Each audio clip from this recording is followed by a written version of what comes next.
एक बूढ़े सेठ थे। वे खानदानी रईस थे। धन ऐश्वर्य प्रचुर मात्रा में था, परंतु लक्ष्मी जी का तो चंचल स्वभाव होता है, आज यहाँ तो कल वहाँ। सेठ ने एक रात को सौपन में देखा कि एक स्त्री उनके घर के दरवाजे से निकलकर बाहर जा रही है। उन्होंने पूछा कि हे देवी, आप कौन हैं? मेरे घर में आप कब आई और मेरा घर छोड़कर आप क्यों और कहाँ जा रही हैं? इस पर वह स्त्री बोली कि मैं तुम्हारे घर की वैभव लक्ष्मी हूँ। कई पीढ़ियों से मैं यहाँ निवास कर रही हूँ, किंतु अब मेरा समय यहाँ पर समाप्त हो गया है, इसलिए मैं यह घर छोड़कर जा रही हूँ। मैं तुम पर अत्यंत प्रसन्न हूँ, क्योंकि जितना समय मैं तुम्हारे पास रही तुमने मेरा सदुपयोग किया। संतों को घर पर आमंत्रित करके उनकी सेवा की, गरीबों को भोजन कराया, धर्मार्थ कुएं तालाब बनवाए, गौशाला व प्याऊ बनवाई। तुमने लोक कल्याण के लिए कई कार्य किए। अब जाते समय मैं तुम्हें वरदान देना चाहती हूँ, जो चाहे मुझसे मांग लो। सेठ ने कहा कि मेरी 4 बहुएं हैं, मैं उनसे सलाह मशवरा करके आपको बताऊंगा। आप कृपया करके कल रात को पधारें। सेठ ने चारों बहुओं की सलाह ली। उनमें से एक ने अन्न के गोदाम तो दूसरी ने सोने चांदी की तिजोरियां भरवाने के लिए कहा, किंतु सबसे छोटी बहू धार्मिक कुटुंब से आई थी, बचपन से ही सत्संग में जाया करती थी। उसने कहा कि पिताजी, लक्ष्मी जी को जाना है तो जाएंगी ही, और जो भी वस्तुएं हम उनसे मांगेंगे वे भी सदा नहीं टिकेंगी। यदि सोने चांदी रुपए पैसों के ढेर मांगेंगे तो हमारी आने वाली पीढ़ी के बच्चे अहंकार और आलस में अपना जीवन बिगाड़ देंगे। इसलिए आप लक्ष्मी जी से कहना कि वे जाना चाहती हैं तो अवश्य जाएं, किंतु हमें वरदान दें कि हमारे घर में सज्जनों की सेवा, पूजा, हरि कथा सदा होती रहे तथा हमारे परिवार के सदस्यों में आपसी प्रेम बना रहे, क्योंकि परिवार में प्रेम होगा तो विपत्ति के दिन भी आसानी से कट जाएंगे।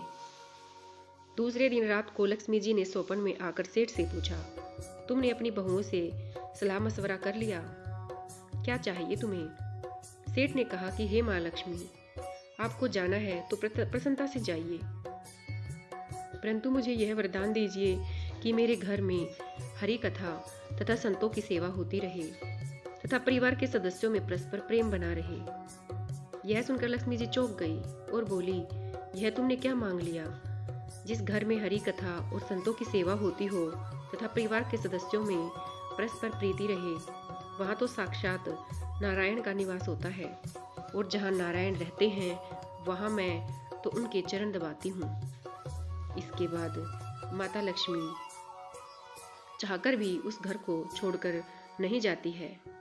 माता लक्ष्मी कहती हैं कि ऐसा वरदान मांगकर तुमने मुझे यहाँ रहने के लिए विवश कर दिया है।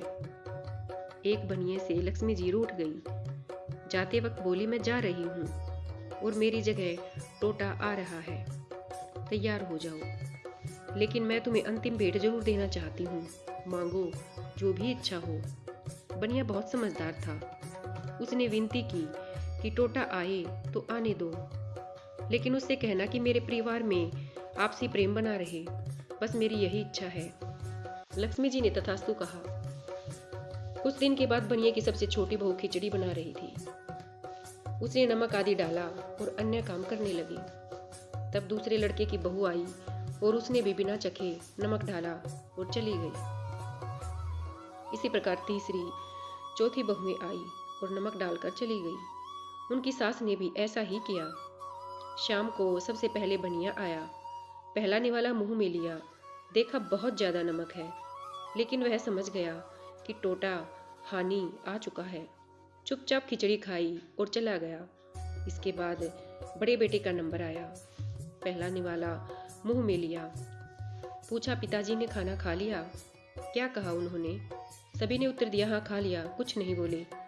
अब लड़के ने सोचा, जब पिताजी ही कुछ नहीं बोले तो मैं भी चुपचाप खा लेता हूँ। इस प्रकार घर के अन्य सदस्य एक एक करके आई, पहले वालों के बारे में पूछते और चुपचाप खाना खाकर चले गए। रात को टोटा हाथ जोड़कर बनिए से कहने लगा कि मैं जा रहा हूँ। तब टोटा कहता है कि आप लोग 1 किलो तो नमक खा गए, लेकिन बिल्कुल भी झगड़ा नहीं हुआ। मेरा यहाँ पर कोई काम नहीं है। निचोड़ यही है कि झगड़ा, कमजोरी, टोटा नुकसान की पहचान है। जहाँ प्रेम है वहाँ लक्ष्मी का वास है। सदा प्यार प्रेम बांटते रहें, छोटे बड़ों की कदर करें।